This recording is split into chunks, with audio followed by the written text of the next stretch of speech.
थाम के हदीस सुनिएगा।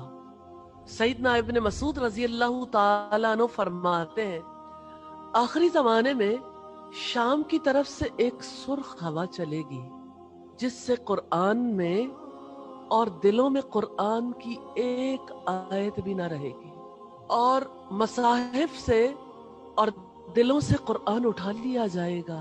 फिर आपने ये आयत पढ़कर सुनाई कि हम वही सल्ब करने पर भी कादिर हैं। इससे पहले कि कुरान उठा लिया जाए, इससे पहले कि दुनिया में कहीं भी एक आयत पढ़ने को ना मिले, इससे पहले कि दिलों से उठा लिया जाए, कुरान का कर्ज उतार दीजिए।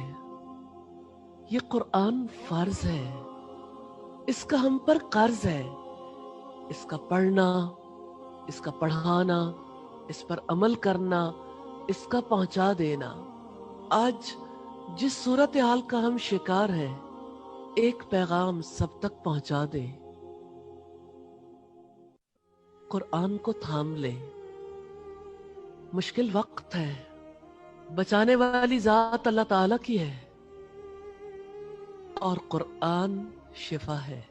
जहां तक आपका बस चले, सोशल मीडिया पे और फिजिकली जहां जहां इंसान बसते हैं, घरों में, टीवी चैनल्स पर और शॉप्स में, मॉल्स में, हर तरफ अपने रिसोर्सेज को यूज करें। हर कोई अल्लाह ताला का कलाम सुने। इस कलाम में शिफा है।